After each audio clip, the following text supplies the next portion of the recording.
أعوذ بالله من الشيطان الرجيم بسم الله الرحمن الرحيم الحمد لله والصلاة والسلام على مولانا رسول الله وآله وصحبه ومن والاه. Ceci est la traduction du discours de la mosquée d'Ambilly du 19 juin. Donc nous poursuivons le sujet des 2 vendredis derniers qui concerne l'exemplarité du prophète. Cette fois-ci, nous nous intéressons à ses valeurs humaines et morales, son éthique et son comportement. Il était, sallallahu alayhi wa sallam, un Coran sur pied. Il se satisfaisait de ce qui satisfait son Seigneur et se mettait en colère contre ce qui mettait son Seigneur, subhanahu wa ta'ala, en colère. Il ne criait pas dans les lieux publics, contrairement à ce que font de nombreux musulmans dans leur cité, dans la rue et même dans la mosquée. Il n'était ni vulgaire ni grossier, c'était un grand pardonneur. Il acceptait les excuses des autres et oubliait leurs fautes. Al-Bukhari et Muslim rapportèrent de Anas, il disait: j'ai servi le prophète sallallahu alayhi wa sallam 9 ans. Il ne m'a jamais dit pourquoi tu as fait cela ou tu aurais pu faire cela. Et ceci constitue un grand principe dans l'éducation des enfants, même à l'heure actuelle. Quant à sa miséricorde, toute sa vie en était l'exemple suprême. Allah dit: grâce à une miséricorde divine, tu es pour eux doux. Et si tu étais rustre au cœur dur, ils s'éloigneraient de toi. Pardonne-leur et demande pour eux le pardon auprès de moi et concerte-toi avec eux. Abu Dar radiyallahu anhu a rapporté que le prophète sallallahu alayhi wa sallam a passé toute une nuit à prier en récitant un seul verset qui est: si tu les punis, ce sont tes adorateurs, et si tu leur pardonnes, c'est toi le glorieux et le sage. Le lendemain matin, je lui ai dit: tu as fait toute la nuit avec ce verset. Il répondit: ô Aba Dar, j'ai demandé l'intercession pour ma communauté, c'est-à-dire shafa'a, le jour du jugement dernier, et Allah me l'a donné pour celui qui n'associe rien à Allah. Dans Surat Shu'ara, Allah lui dit: abaisse ton aile, c'est-à-dire fais miséricorde à ceux des croyants qui t'ont suivi. Quand il passait à côté d'un groupe d'enfants, il les saluait. La petite fille lui prenait la main et l'entraînait là où elle voulait, dans la rue, et il la suivait jusqu'à ce qu'elle lâche sa main. Il faisait le ménage chez lui, raccommodait ses vêtements, lavait ses souliers et traitait sa brebis. Il répondait aux invitations, rendait visite aux malades, suivait les processions funèbres. Il s'asseyait avec les gens de conditions modestes. Un autre trait de son caractère, c'est l'entretien des liens amicaux.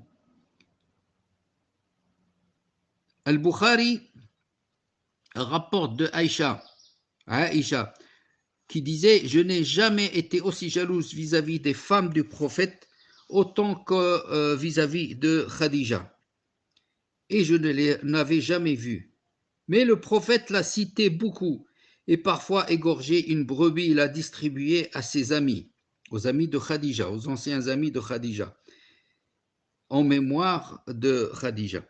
Aïcha lui dit: c'est comme s'il n'y avait que Khadija. Il répondait: elle était.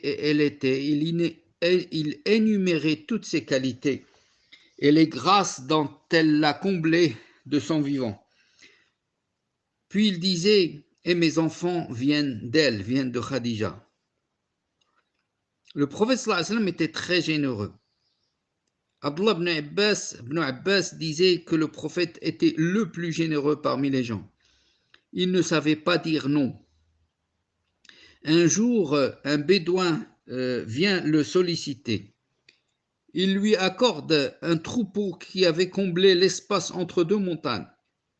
Il repartit donc dans sa tribu avec ce troupeau en disant: rentrez en islam, Mohammed donne sans craindre l'indigence, c'est-à-dire la pauvreté. Encore un aspect de sa vie, c'est la piété. Un compagnon rapporte qu'il a vu le prophète sallam prier et dans sa poitrine on entendait un bruit comme celui de la meule, comme celui que fait la meule pour mordre le blé. Et ce bruit était causé bien sûr par les pleurs du prophète sallam dans sa prière. Abu Bakr dit au prophète: tu as pris des cheveux blancs.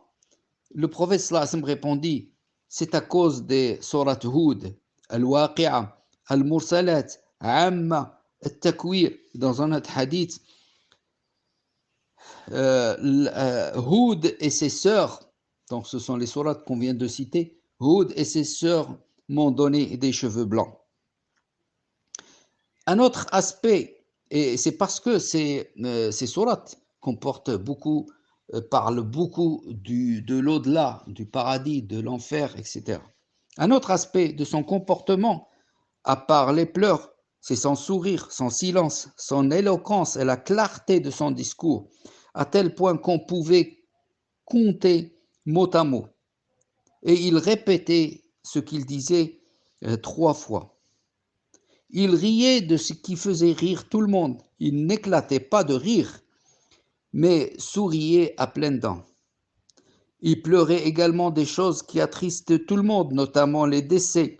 Mais c'est surtout à la lecture du Coran qui provoquait ses pleurs, ou soit qu'il le lisait lui-même, soit qu'il entendait quelqu'un d'autre le lire. Il était l'exemple même de l'ascétisme. Une fois, Omar entre le voir chez lui, alors qu'il était couché sur une paillasse et avait sous sa tête un vieil oreiller.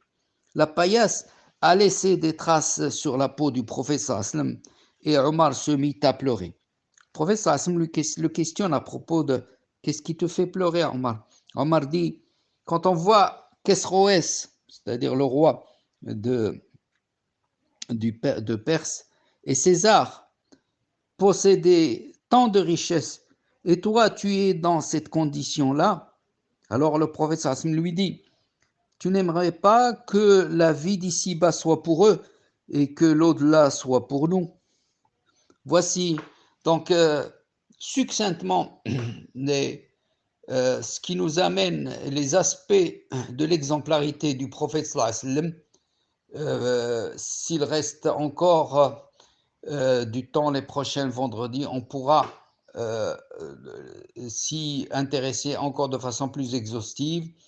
اللهم تقبل منا إنك أنت السميع العليم وتب علينا إنك أنت التواب الرحيم. بارك الله فيكم والسلام عليكم ورحمة الله وبركاته.